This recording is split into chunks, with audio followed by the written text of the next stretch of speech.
کل سے جو پروگرام میں نے دیکھے اور میں نے جس کا مشاہدہ کیا تو یقیناً طبیعت باغ ہو گئی کہ الحمدللہ انجمن ترقی کے اوپر گامزن ہے. الگ الگ شعبے، الگ درجات کے طلبہ، چھوٹے چھوٹے طلبہ ماشاءاللہ انہوں نے بڑی بہترین تیاری کی ہے اور بڑے خوش اسلوبی کے ساتھ، بہترین انداز کے ساتھ اپنے محفل ضمیر کو پیش کر رہے تھے. میرے بزرگوں، یہ ادارہ اور جتنے بھی اس طرح کے ادارے ہیں، ان کی انجمنیں، ان کے یہ پروگرام اس لیے ہمارے بزرگوں نے رکھے اور تیار کیے جاتے ہیں تاکہ ہم دین کی خدمت کریں. انجمن کا نام ہے بزم ولی، جو ہمارے استاذ، ہمارے شیخ اور مرشد حضرت مولانا ولی محمد صاحب نور اللہ مرقدہ کی یاد میں ہے. حضرت مولانا مرحوم نے جس طریقے سے اس علاقے کے اندر دین کا کام کیا، دین کی شمع کو روشن کیا ہے، میرے بزرگوں وہ انہی کا حصہ تھا. ایسی بات نہیں ہے کہ اور علماء نہیں آئے اس علاقے میں، آئے ہوں گے، لیکن حضرت مولانا کے علم میں، ان کے فضل میں، ان کے تقوی میں، جو اللہ تعالیٰ نے ان کے کام میں جو برکت رکھی ہے، جو ان کے فیوز کو اللہ تعالیٰ نے پھیلایا ہے، اس کی وجہ کیا ہے؟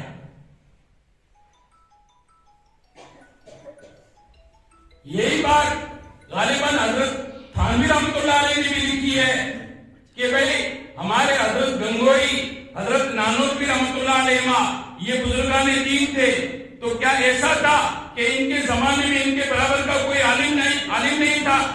پھر وہ خود فرماتے کہ نہیں، ایسی بات نہیں ہے، بلکہ ان حضرات نے اپنی روح کے اوپر محنت کی تھی.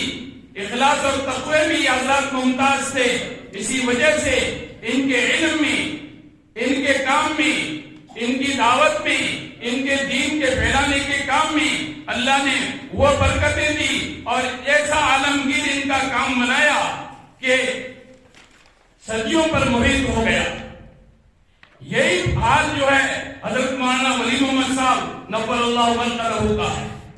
حضرت مولانا نے جس زمانے کے اندر، جن حالات کے اندر، جس دور کے اندر، اس علاقے کے اندر آپ تشریف لائے، آپ نے دین کا کام کیا، میرے بزرگوں بڑا کٹھن دور تھا، بڑا مشکلوں والا دور تھا. دور دور تک دین کے جاننے والے سمجھدار لوگوں کی کمی نظر آتی تھی. ایسے حالات کے اندر حضرت نے جو اس دین کے پودے کو کھڑا کیا، جس سے پورا علاقہ، پورا راجستھان فیضیاب ہو رہا ہے اور اس سے دین و ایمان کی روشنی پھیلی. میرے بزرگوں یہ ان کی محنت ہی تھی. کوئی سوچ سکتا تھا ایک ریت کے اوپر کچھ لکیریں کھینچنے والے لکیریں کھینچ رہے ہیں، کیا بنے گا ان لکیروں سے؟ کسی کو کچھ پتا نہیں تھا. میں نے تو یوں ہی پھیری تھی ریت پر انگلیاں، مگر جب غور سے دیکھا تو تیری تصویر بن گئی. تو میرے بزرگوں، اللہ تبارک و تعالی جن اپنے نیک، ہمیں ضرورت ہے کہ ہم اللہ کے نیک بندوں کی پیروی کریں، ہم اخلاص للہیت کو حاصل کریں، ہم تقوی حاصل کریں، گناہوں سے اجتناب کریں.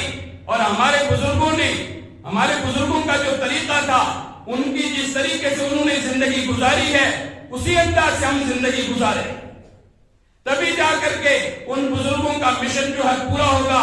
ان بزرگوں کے طریقے پر، اسی طریقے سے چل کر کے ہم کامیاب ہوں گے اور پھر اللہ تعالیٰ ایسے لوگوں کے علم میں برکت دے گا اور ایسے لوگوں کو اللہ تعالیٰ دونوں جہان میں کامیاب کرے گا. تو میرے بزرگوں، ہم طالب علم ہیں، ہم علم اور عمل کو حاصل کرنے والے ہیں. ہم حضرت مولانا کے طریقوں کو دیکھیں کہ کس طریقے سے انہوں نے اس علاقے کے اندر دین کے کام کو کیا، دین کے ادارے کو کیا. یہ ادارہ کھڑا ہوا، پھر دیکھتے ہی دیکھتے چاروں طرف جو جو ہے ادارے ہو گئے، چاروں طرف دین کی ہوائیں چل پڑی. یہ سب کیا تھا؟ یہ سب ان کی روحانیت تھی، ان کی نگاہ فیض کا اثر تھا. نگاہ ولی میں وہ تاثیر دیکھی، نگاہ ولی میں وہ تاثیر دیکھی، ہزاروں کی بدلتی ہوئی تقدیر دیکھی. تو میرے بزرگوں، یہ تھے ہمارے بزرگ، ہمارے بڑے، کہ جنہوں نے دین کا کام کیا اور کر رہے ہیں. اللہ تعالی ہمیں ان کے نقش قدم پر چلنے کی توفیق نصیب فرمائے اور اپنے آپ کو سنواریں، اپنے اخلاق کو مزکہ بنائیں اور بزرگوں سے منسلک ہوں، ان کی صحبت اٹھائیں، ان کی خدمتوں میں رہیں تاکہ ہمارے قلب کی اصلاح ہو، ہماری اصلاح ہو. میرے بزرگوں، بغیر اصلاح کے نرا علم جو ہے اسے آدمی کامیاب نہیں ہوگا، بلکہ اصلاح ہوگی تو تھوڑے علم میں بھی اللہ پاک خوب برکتیں دے دیں گے. اللہ تعالیٰ ان باتوں پر جو کہی سب سے پہلے مجھے اور آپ تمام کو عمل کرنے کی توفیق نصیب فرمائے. وما علینا الا البلاغ.